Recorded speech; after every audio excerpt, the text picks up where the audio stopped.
lot of business owners find that they eventually hit a revenue ceiling. The actual amount of that ceiling varies, and it can be a puzzle why some people break through that ceiling and others bounce off it like birds off a window, failing to build revenue beyond a certain point. What got you there won't get you where you're dreaming about. You need a new strategy, and a lot of the time, it's a sales strategy that's missing. This week, my guest is Jess Lorimer, and Jess helps smart people sell into corporates, and in this week's show, she's going to share how she does this in some very actionable ways. She lifts the lid on her business and will show you exactly how she built hers too. Jess is a great case study in doing something seemingly simple, courageously and very well. Hi there, and welcome back to Amplify, the Digital Marketing Entrepreneurs Podcast. I'm Bob Gentle, and every Monday I'm joined by amazing people who share what makes their business work. If you're new to the show, then take a second right now to subscribe in your player so you don't miss new episodes, and you can grab some older ones when you're done with this one. Don't forget as well to join our Facebook community. Just visit amplifyme.fm/insiders and you'll be taken right there. So welcome along and let's meet Jess. So this week, I'm delighted to welcome Jessica Lorimer to the podcast. Jessica runs a business called Smart Leaders Sell. Jessica, why don't you tell us a little bit about who you are, where you are, and the kind of work you do? Oh, thank you for having me. I'm really excited to be here. So I am a sales coach. I'm one of those awful people who spend all of their days teaching sales strategies to customers around the globe. And I specifically focus on helping service-based entrepreneurs sell their services into corporate organizations around the globe. I was particularly keen to speak to you because, to be honest, you could throw a tennis ball in some situations and hit a sales coach. Yes, 100%. And there are a lot of us who are good and there are a lot of us who are terrible. So it really depends on who you hit on any given day, I think. Well, I know you're good because you work with lots of my friends. And the one thing you're really well known for is helping people sell it into corporates, which is something I would like to unpack a little bit. Oh, perfect. But maybe if you tell me a little bit about what does your typical customer look like? How do you spend your days? So I would give myself the definition of being the lazy entrepreneur. I think in sales, it's one of those aspects that we all try and look for as salespeople to find the easiest and quickest way to reach the goal. And that's how I've approached my business over the last 6 years. What's the easiest and quickest way for me to do things? So my days primarily are spent either coaching clients or watching Netflix, I'll be honest. That's pretty much how I roll. Occasionally I go to my allotment. I've got an allotment now, so I'm spending more time outdoors, which I think has been good for me. But in all seriousness, I'm somebody who I like to make life easy for myself. So we're having this conversation today and I'm on my content creation week. I spend 1 week of every month, the first week, creating all of my content, podcasts, newsletters, any kind of email marketing or launch promotional material that I need. And then I don't have to look at it for another 5 or 6 weeks. And that is an absolute joy for me. And I can just spend that time on clients instead. That is time blocking to the max. That's really nice. It's the lazy way, but it works. Yeah, I think there's so many dominoes falling in my head just from that. I think a lot of people come to their content creation in particular in a knee-jerk fashion. It's not really very well planned. Then there are some people who manage time blocking. And then there's what you're doing, which is really just saying, okay, 1 week, we'll get it all done so that you can really have your head clear for other things. It's really quite nice. It's really relaxing, actually, and it means that if I do need to create anything that's reactive, so, we're in a time period where the world is changing on an almost daily basis right now. And so actually a lot of people have had to move launches and things because they didn't have their content created, and then they spent a lot of time creating that knee-jerk or reactive organic content to respond to current situations. Whereas with the way that I work, I'm lucky everything is planned out and everything is done. So when something happens that I want to react to, I can, and it doesn't take a ton of time and energy out of my day, and it doesn't mean I have to let something else go in order to make that happen. I can see how for things like Instagram stories, it does actually leave you free with the headspace to properly engage in that. 100%. Yeah, I really like that. I'm going to have to go and do some work on that. It's really good. And the first month that you do it is horrible because that you spend 1 week creating content and it just feels like an absolute grind. But once you've done it and you experience an entire 4 weeks of not having to, sit there on a Wednesday and think, oh God, what do I have to write for my newsletter today? Actually, it's so much easier. So I'm about 2 months ahead now. And I say that with all the smugness that is deserved. And it feels great. I'm just like, well, I could sit here and technically take August off and that would be wonderful.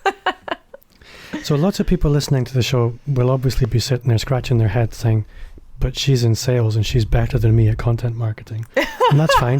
Guys, you're just going to have to suck that up. No, I'm just lazy. And that's the thing, guys. Like, you all put lots of effort into it. And I'm just like, look, I just want to make it happen in the easiest way possible. But what I'd like to understand is how you bring that to sales and sales training, because it's one thing being great at content marketing, but content marketing isn't inherently profitable. So how do you bring that same laziness into sales strategy? So that's a question I've actually never been asked, and I love it, by the way. So thank you for asking me. Sales inherently is not difficult. And, for those of you who are listening who would consider yourselves marketers, I have to be clear that marketers are much more intelligent than salespeople. Okay. I think that there are very, very big differences in the way that salespeople operate to the way that marketers operate and the way that we think. So I've been quite honest right from the start of this that I always look for the easy and the simple way to hit my goal, whether that's a revenue goal or a marketing goal or whatever that looks like. The problem is that most business owners don't see sales as being something that is inherently comfortable. And that's where the problem lies.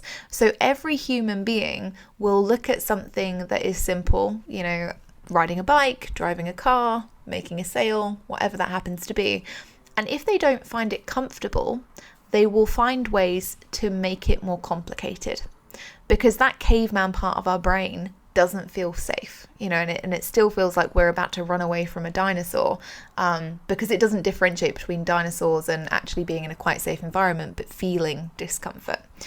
So when it comes to making sales easy and simple, what we have to do first is think about and acknowledge the fact that it's uncomfortable and that we're going to feel uncomfortable when we make sales simple, right? Does that make sense? So perfect sense. We'll feel the discomfort and we'll do it anyway. That stops a lot of the later problems with overcomplication, because if we accept from the beginning that this is going to be an uncomfortable process, we don't have to add in tons of extra steps to try and make it more palatable, right? So what I mean by that is lots of people, especially when they're teaching sales online, will teach varying degrees of complexity when it comes to creating funnels and things. Because funnels inherently are designed to make you, the salesperson, feel more comfortable making the sale and less likely to get rejected. And they are designed to allegedly make the buyer feel more comfortable and more palatable about the journey that they're taking. Now, there are degrees of truth, obviously, to that. But I believe in making it really simple and sticking to the premise that actually all sales is identifying a problem and offering a solution. Now, at what point you offer the solution is up to you. So if you're somebody who is trying to avoid discomfort, you're probably going to wait a lot longer to offer a paid solution because you feel uncomfortable, and that in turn you don't want to reflect onto your buyer. So you try and get these micro commitments, like getting them to download a freebie or getting them to buy a lower ticket or lower entry offer first, and move from there to try and make the process more palatable. Whereas as a salesperson, we don't necessarily have, once you become a salesperson, you've done it for a number of years, you don't worry so much about rejection, and you accept that you may or may not feel comfortable and that you're going to have to at some point ask the sale. So you generally ask for it a lot quicker. And that means that as soon as somebody asks me or they say, Jess, I've got a problem with this, if I have a solution, rather than try and get them to jump through a bunch of hoops to find the solution, I'm just going to tell them about it. And I'm going to say, okay, cool. Well, there are two ways you can fix your problem. You can either go ahead, you can Google, you can find all these resources, you can go through them and you can think about that and maybe implement it and maybe not, and then see what results you get and come back to me. Or I have this thing, it costs you this, these are the exact transformations you're going to get. And as an independent adult, it's totally your choice whether you want to buy that or not. How do you feel? I think what I'm interested to find out, because two people can make the same offer. Mm-hmm. And one person will succeed where the other will fail. And if everything else is equal, then the value perception is what will be the differentiator. And how do you work with people around that, their actual inherent value? Am I making sense? Yeah, no, 100% you make sense. So value and perceived value is always going to be tricky because it's always on the buyer as to what their perception is. And really, when we talk about offers, it's not the offer that is inherently valuable, it's the pain that their current problem is causing them. So actually, it's not about your offer per se at all.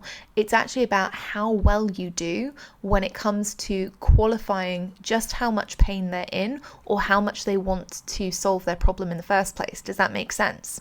Yes. So for example, two people could have exactly the same offer, but because one of them has asked an extra question about, for example, like what time frame would you like to solve that problem in, or how much impact is this problem currently having on your life or your business, because they've gone that extra step and they have that extra piece of information, that buyer has already self-identified the true impact of the problem that they're facing. They automatically want to solve it more. And so even if the offers are exactly the same, they're more predisposed to go with the person who they feel understands their pain more accurately and who they can then trust to provide a solution that they think is going to provide a better experience. The offers can be exactly the same. They could be exactly the same wording in the offers. You could have the exact same transformations that you talk about, but it's that questioning piece that actually makes the difference. Yeah, that makes a lot of sense. I guess another question that I think a lot of people might resonate with is if you're accustomed to selling to corporates, and I use the example of agencies because that's my background, but this will apply in any business. There are those agencies who just sell to corporates. That's just what they normally do because they've always done it, and they came from a company where that was what they did before. And you've got sort of generations of people who sell to corporates through as agencies. And then you've got those who don't because they never did. They've never been trained, they don't know the language, they don't have the vocabulary. And so the barriers, they're probably mainly psychological, but they don't have the orientation around the tendering process, the pitching process, and all the rest of it. How would you work with somebody to sort of move into selling to corporate where they just never have before? I guess that's the question. So There's a lot of waffle. It's a good question. No, that's not waffle at all. It's always one that I get asked because a lot of people worry about it, right? We worry naturally when we don't know how to do something that it's going to be harder or more complicated or more difficult.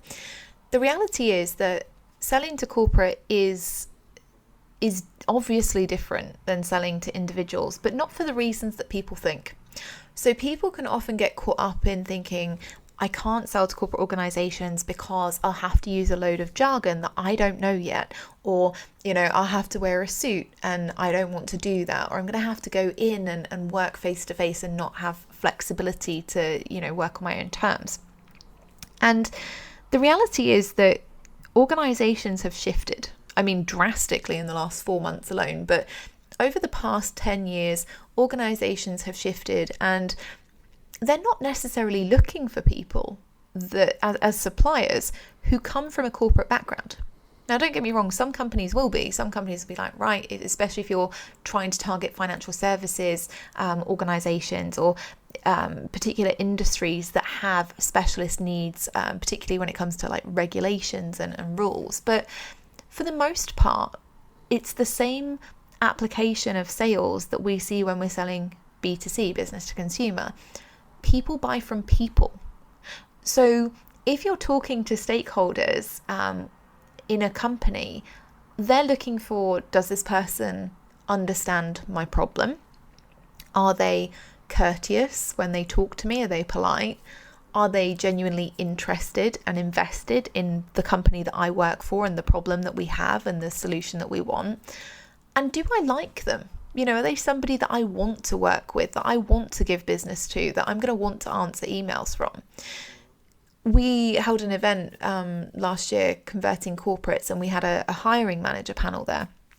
And one of our attendees actually asked the hiring manager panel this question and said, if I haven't come from a corporate background, how do I start? And one of them just looked at the participant and said, be human.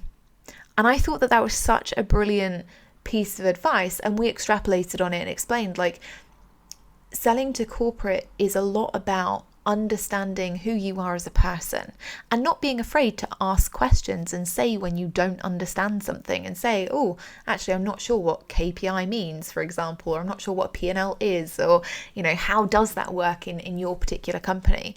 And it's also about being human when it comes to having a consultative sales approach and telling a stakeholder when their plan isn't necessarily correct, and being unafraid to say, it's great that you're already making a start in this area, but I have to say that I don't necessarily think this is going to provide you with the outcome that you're looking for. Would you be okay if we explore different solutions? So, don't worry about not having come from a corporate background. Instead, think about the skills that you do have and how you can apply them to the parts of the process that selling to corporate takes. So, obviously with every sale that you make, or every sales coach out there is going to tell you they've got some kind of foolproof system, and I'm no different. I'm in sales, what can I say? But when you're selling, when you're selling to corporates, the first thing you've got to understand is, are you clear? Are you clear on what you're selling and who you're selling that to? So that's no different than when you're selling business to consumer. Okay, who are you? What are you selling? Who are you selling that to? The second part of selling to corporates is that we have to look at lead generation. So we have to look at, okay, now that we understand what industry we're targeting, how do we actually find the right people to speak to? How do we generate leads? Now, I'm a big fan, because I'm a salesperson and we're quite direct, of proactive lead generation. And, I love, for example, cold calling, which I know makes 90% of the population cringe, but I just get a real kick from it. So, that might be my method of lead generation, but somebody else might absolutely hate that. And they might want to spend time on LinkedIn, or they might want to spend time creating an email marketing campaign that's going to generate quality leads. But again, however you do it is up to you. And that isn't necessarily very different from business to consumer either. The bit where it gets different is when we start talking about practical sales skills. Yeah. So when we start talking about business development calls, for example, that's very different than selling B2C. Because when we're on a business development call, what we're doing with a corporate stakeholder is walking them through situational fluency, gathering ideas and insights about the organization that they work for and what kind of problems they have. And then we're moving them into pain questions and impact questions. We're asking specific questions about specific pain points that they might have, and ultimately defining the impact that problem has on their team or their organization as a whole. What we do after that is use that information to co-construct a solution that benefits that stakeholder, that organization, according to budgets and timeframes and all of that kind of thing. And that's where it's different, because actually what we get trained into doing in the business to consumer world is almost becoming an order taker, right? What can happen on sales calls with individuals or solopreneurs is getting into this conversation where the buyer thinks that they are controlling the conversation, and they're looking for the salesperson to justify, why should I spend my individual hard-earned cash on X? What is it going to do for me? Why should I buy this from you instead of X from Y person? Whereas when we're talking to, or when we're selling to corporate stakeholders, it's not their money. Right? That's the first thing we get to identify. It's not their money. They're not personally attached to it. What they are personally attached to is the potential of solving that problem. From a practical perspective of, if I solve the problem, my work pains might go away, but also from a glory perspective. If I solve this problem, I'm going to look great at work. So actually the conversation that you have in a business development call is not about being an order taker. It's not about justification. It's actually all about questioning and demonstrating your expertise without having to say all the time, I'm an expert at this because I've got this amount of qualifications and I've written X amount of books or I've done X amount of things. It's about the quality of the questions that you ask that make them realize and understand this person knows what they're talking about, and yes, I want to give them money to solve this problem. I think that's a really beautifully put illustration. I think I've made a list of questions while you were talking. I'm really struggling to know which one to go to next. But I do recall I've been on the receiving end of that kind of sales conversation in the past. And you definitely feel like you've been taken on a journey to help you understand your problem, and that there are solutions out there. It's very, very different from somebody simply trying to hustle you. But do you ever get the accusations of you're just trying to manipulate me? Yeah, 100%. And I love that, because isn't it great how aware people are now and how much more cynical they are now? So actually as a salesperson, you get to hone your skills and you get to explain to somebody or show them in a better way and demonstrate how good sales looks. You know, often I'll cold call just for fun, because I enjoy it. And I like to keep my skills relevant. But I cold call sometimes and people will absolutely say, oh God, not another one. And I always say to people when they say that, I'm like, oh, how many of these calls have you had this week out of interest? And they're like, I don't know, like 5, 10 maybe. And I'll always say, and how many people out of those 10 do you think are going to keep calling you back? And they always laugh because the answer is always very close to 0. And I always say that. I'm like, well, guess what? I'm going to call you every 4 weeks for the next 12 months. And by the end of it, I promise you that A, we're going to know each other really well. And B, you are definitely going to have paid me some money. And they always laugh. They're like, oh my goodness, this woman is either insane or supremely confident that she's actually going to do what she says she can do. And I think people worry so much about being seen as a sleazy salesperson, and yeah, okay, it's not pleasant. But the reality is often people haven't experienced good sales processes. So why wouldn't you want to overcome their objections by simply showing up and by saying, okay, cool, well, you might think right now, because you don't know me, that I'm never going to call you back, or that actually, it's not worth having a conversation with me because I'll never remember anything you say and I'm just going to try and pitch you a load of stuff that's irrelevant. But tell you what, for the next 3 months, I'm going to show up once a month and I'm going to call you and I'm going to show you that actually I do care about your organization, and actually I do care about the problems you're having, and actually I do listen and I do what I say I'm going to do. And in doing that, you change their perception not only of you, but of salespeople as a whole. And I think that's a really powerful thing. It absolutely is. And I think from a business owner's perspective, I remember it's not that long ago, I used to run a reasonably good sized company. Mm-hmm. And it continuously frustrated me because despite what a lot of people might think about me, I'm quite introverted. Mm-hmm. I'm actually like you, that I really enjoy cold calling and I enjoy selling. I love that. And it's all us introverts. We love a cold call. A lot of my team would often think, how can he do that? But in a lot of businesses, many people don't understand the importance of selling. If you can't connect your value with the people that need it and create a clear path for that transaction to happen, you may as well not be in business. And if you can do it with a smile on your face in a way that brings joy to your customer from a human perspective, that's mastery.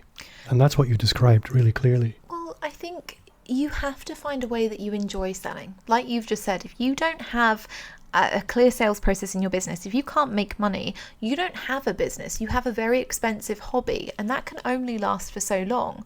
And whilst sales, you might view it as being an evil, it's a necessary one. And so you might as well try and find a way to make it work for you, or to make it fun, or at least interesting, so that you continue doing it, because otherwise you don't get to do the stuff that you actually like, which is, for me, the bit of my business that is absolutely best is working with my clients. The other stuff is all fine and I'll do it. I'll do the content creation, I'll do the inevitable hiring and firing and all that kind of thing of team members. But that's not the bit that I love. I love working with clients. I love the stuff that I get to strategize on. So in order to do more of that, I have to sell. That's how it works. And that's just the cycle. So a lot of people, when they come to sales or they fall into a role where they have no choice, they understand the theory, they know the mechanics of making a call. They get to that point where somebody says, okay, how much is it? And that can be in writing, that can be in a pitch, that can be in a proposal. But there's this sort of gag reflex when you come to actually say the price. I think when you're working with corporates, as you said, it's not their money.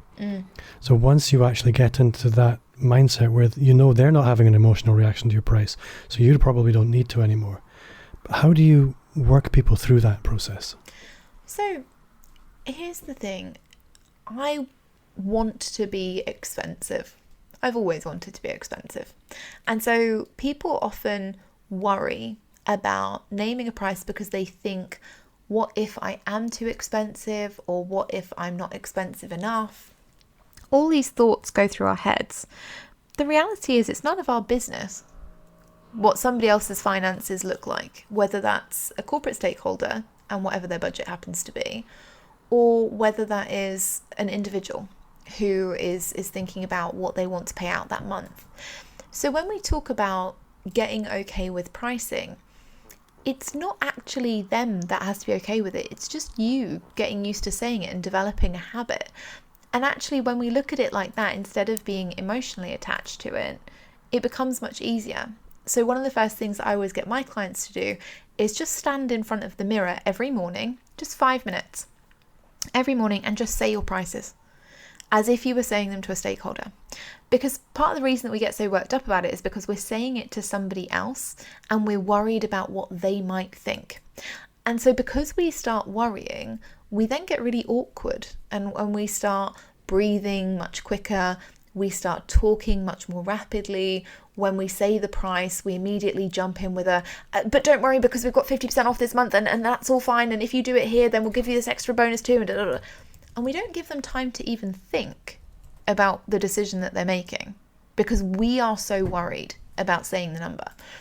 So the best thing that you can do is every morning stand in front of the mirror and talk to yourself as if you were a stakeholder. Bonus points if you've got other people in your house that you can do this with. I regularly do it with my dog. I'm like, right, okay, Max, just sit there and look at me in a discerning way.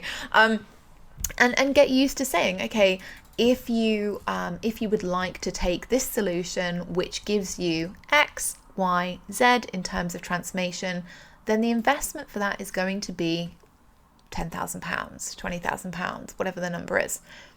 And then just practice looking at yourself whilst you are silent, because it's really hard and it's really awkward and it's really uncomfortable. There is nothing worse than watching yourself be uncomfortable about talking about money. Yeah. But the more that you do it, the easier it becomes. And I'd rather everybody had to sit and look at themselves in the mirror thinking, oh my goodness, what an idiot I look like, than sitting on a sales call and thinking, oh God, this is so awkward, and they can see it in my body language and in how I'm reacting, because that's the bit that's going to lose you the sale. Ultimately, what wins sales conversations is not necessarily can we get everything that we want for the budget that is exact. It's the confidence with which you deliver the message. It's the confidence with which you talk about the transformations that they're going to achieve, the belief that you put behind that, and then the confidence with which you deliver the price and the investment. And the best way that you can do that is to just practice. That makes so much sense. I think certainly it's saying the price is one thing, but actually what happens next. That's being prepared for that is everything, that you don't automatically jump in to try and fill the silence in order to excuse the other person the embarrassment of having to react. But that's the thing. Why do we always want everything to be so pleasant, right?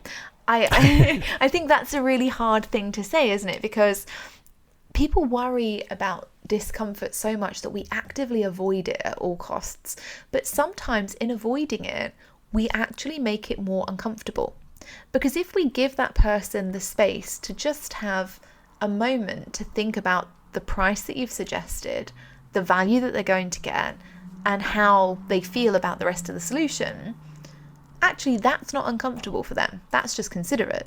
But if we start jumping down with price reductions and bonuses and, not giving them space to think, we automatically program that person to assume that we are worried about having this conversation, which means we are not confident in something, which means that maybe the price isn't right and maybe they shouldn't buy from us. Yeah, that makes perfect sense. I think when it comes to that piece, just to pick up there on that piece, after you've said the price, what do you do? I think it's important, give the person space to think about it, give the person space to understand exactly what it is that you're saying, but also, particularly if you're selling to corporates, know that negotiation isn't a bad thing. That it is absolutely not an indication of your value if they come back and they say, we'd really love this, but we want it to be this price, or we only want to pay this margin. It's not a reflection of your value. And it's actually something that's really, really useful to practice, like start putting your prices a little higher than you would normally, because it gives you some wiggle room when it comes to negotiation. Negotiation is a way for a client, sometimes to hit the budgets that they want and genuinely hit targets that they need to meet. And B, it's a way for them to feel like they've won. And we often underestimate like how little corporate stakeholders get to win in their jobs. So sometimes it's worth factoring in just that extra couple of % so that you can let them negotiate and feel like they've really worked hard to get a great deal. So they feel like they've not only gotten the best solution, but they've also gotten it at the best price. And also to make sure that you actually keep the margin that you were looking for from that sale as well. That reminds me of a Japanese design trick. Oh, which is very cool. And it's actually exactly the same principle, that Japanese design is all about detail and intricacy. But and they've been doing this for a very long time. And one of the sort of traditional principles is you always leave a mistake, an obvious mistake, so that the client can walk in and they can go, oh, no, we need to fix this. They fix it, and then the client can stand back and say, and now it's perfect. Oh, I love that. And what you're doing with your pricing there is very, very similar. It's really neat. But it is, we have to remember that people like to feel good about sales processes. We hate to be sold to, but we love to buy type thing. I think it was Zig Ziglar that said that, wasn't it? It might not be, by the way, don't quote me on that. Again, salespeople are not particularly bright. So, any quotes I give, I'll try and credit correctly. It almost certainly was. But it's true. People love to buy things, even if it's not stuff for them. They want to be involved. And the reason that people love to buy is not because we particularly all thrive off of materialism and getting stuff, but sales as a process and as an experience is something that is inherently human, that we don't get to do all that often. And it is why salespeople are paid a lot of money, and good salespeople, is because actually it requires a degree of emotional intelligence and knowing how to make somebody feel good at every part of the process, whether that's letting them feel like they've won at a certain part, or whether it's making them feel heard in a day where generally people just talk at them and want something from them, and there you are giving them an outlet to vent and to talk about things that are important to them but they can't seem to communicate to other people. Sales is this process where people get to feel heard, they get to feel valued as the customer, they get to feel, for however long that sales process is, that they are the top priority, that they're getting attention. And that's something that we don't get very often in the world anymore. Not in a world where, social media has become very transactional to a certain degree. And, there's this constant competition for attention. To be given time dedicated specifically to you and your problem is something that is so valuable and that we just underestimate every day. So something I'd like to look at now is most people, their business comes to them on one of three paths. It's either referrals. And lots of people, referral is all they get, and they build their whole business around referrals. And then there are others where it's entirely inbound, either through Facebook ads or content marketing. And then there's the more traditional outbound selling. And I'm always intrigued to understand where people are on that spectrum or what that mix looks like. And I'm imagining for you that that's probably different now to where it maybe was a few years ago. But maybe what did that mix look like for you, and how has it changed over the last few years? So it's really interesting because I switched my business last year. Actually, literally 2 days ago last year, I set up my Selling to Corporate podcast to switch the business from being more about psychological sales skills to specifically teaching entrepreneurs how to sell to corporates. And that was because I've been doing it privately. My dog clearly doesn't think it's that interesting. But I've been doing it privately for a number of years for private clients and in my own business. And just hadn't talked about it publicly and decided that it was definitely the route I wanted to go down.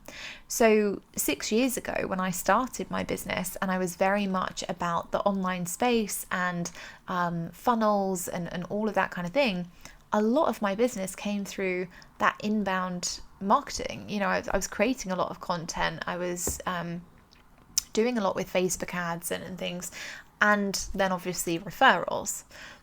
Now, my business is a lot about referrals and outbound marketing. You know, it's me proactively having discussions and having conversations and starting ways of generating those clients proactively. And it's actually what I really enjoy.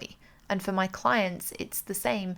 They're proactively starting conversations, proactively generating leads, proactively targeting stakeholders that they want to talk to. Because ultimately that leads to a much better, much more seamless sales experience that feels really tailored for the buyer. And it's also easier to do, particularly when you're selling to corporate organizations. So I'd say I do a lot of that, and I have a lot of referrals. I'm really, really fortunate that my clients are just great human beings.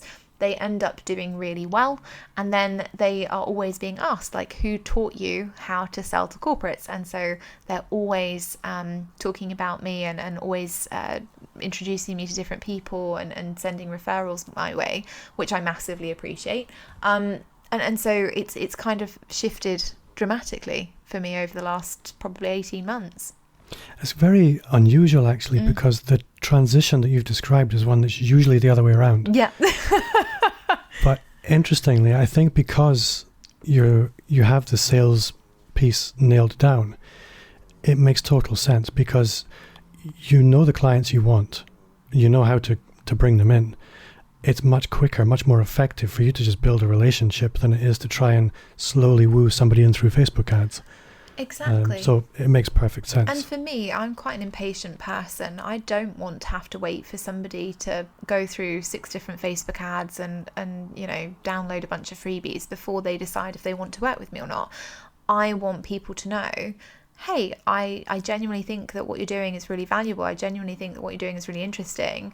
And, you know, there could be an opportunity there for you to explore adding a corporate revenue stream to your business. If you're open to that discussion, let me know. If you're not, also let me know. That's totally fine. But having that ability to recognize people and, again, make them feel valued, make them feel seen is something that is powerful, and it's useful to them, and it highlights something that they might not have recognized in their own business. And equally, it's also a really good opportunity for people to exercise their boundaries if they want to, and say, actually, Jess, I'm just not interested in that, or actually I am really interested in that. It's totally up to them. So this is my super nosy question. But I guess what I'm wondering is, obviously this is a revenue portfolio related question.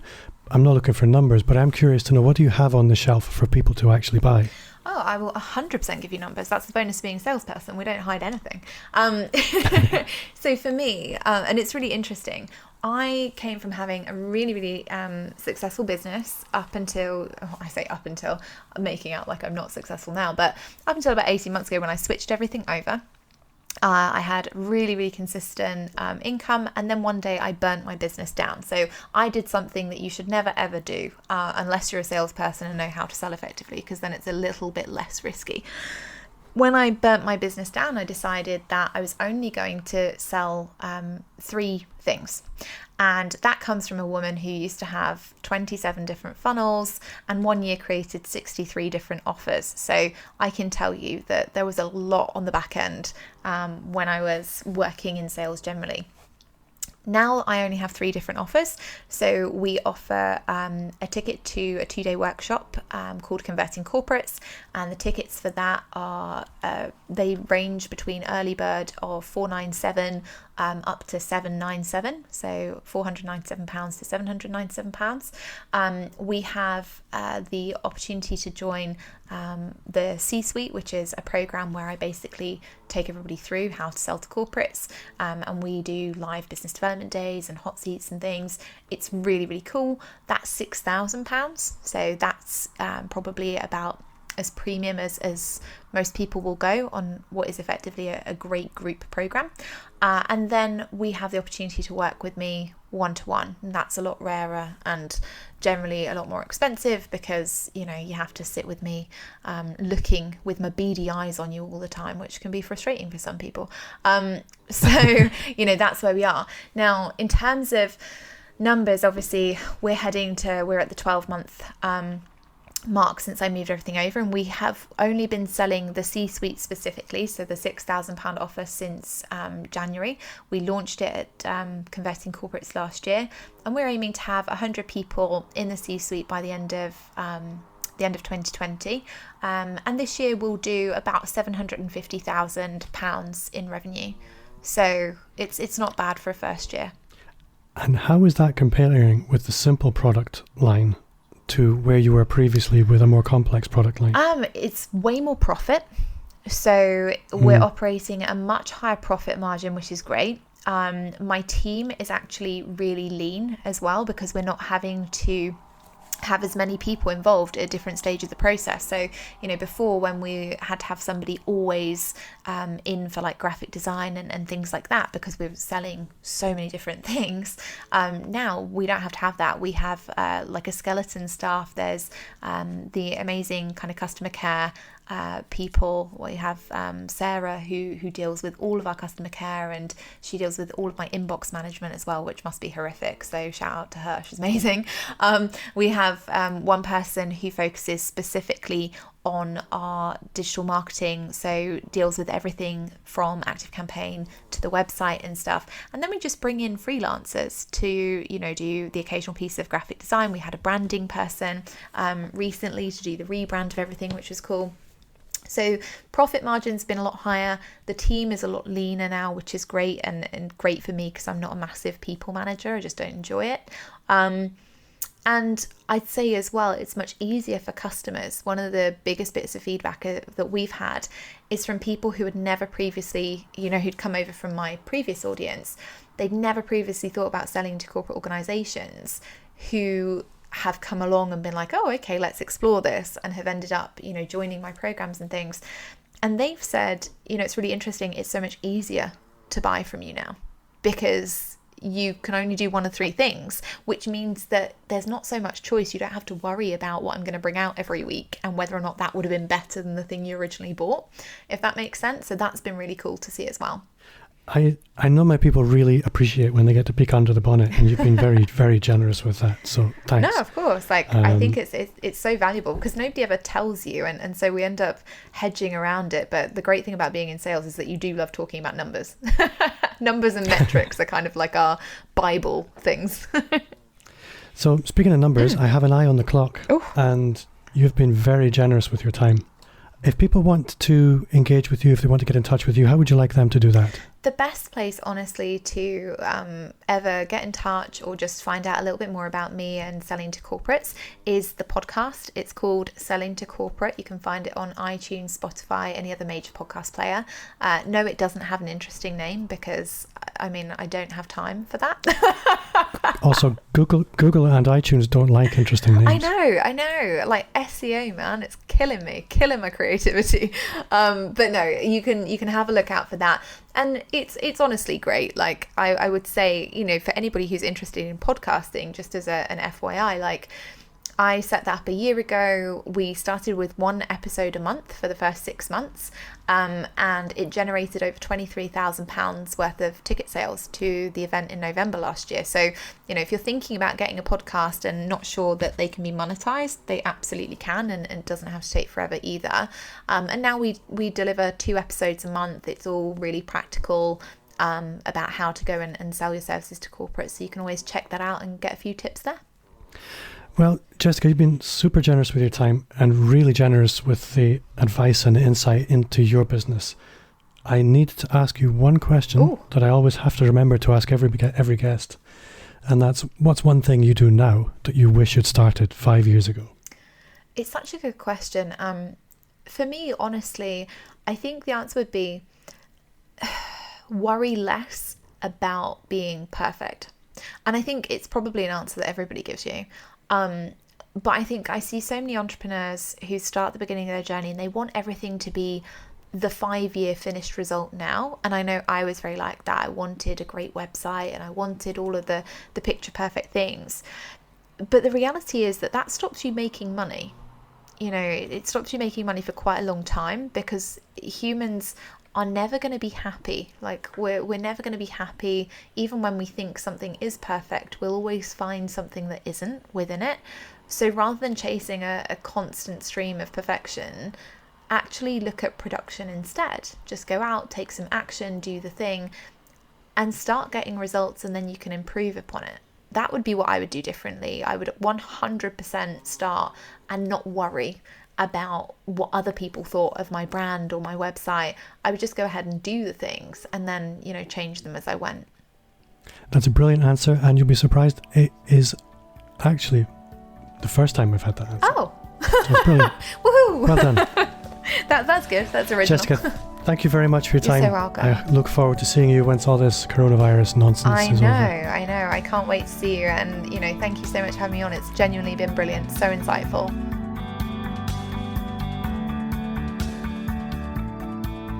If the old adage of if you always do what you've always done, then you'll always get what you always get rings true to you, then I hope you've taken something from this episode. There are many ways to scale a business. There is no one right path. No matter what business you're in the relationships business, and you'll achieve more value if you can bring more value. And most importantly, to the people who need it the most. And often, that is corporates. Before I go, just a quick reminder to subscribe, and if you haven't already, then join our Facebook group. You'll find a link in the show notes, or visit amplifyme.fm/insiders.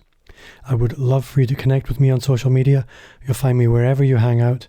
Just search at Bob Gentle, and if you do connect with me, let me know so I can follow you back. If you enjoyed the show, then I would love for you to review it on iTunes. It means a lot to me, and it's the very best way to help me reach more subscribers. And that's not just iTunes, also Spotify, Stitcher, and Google Podcasts, wherever you listen to podcasts.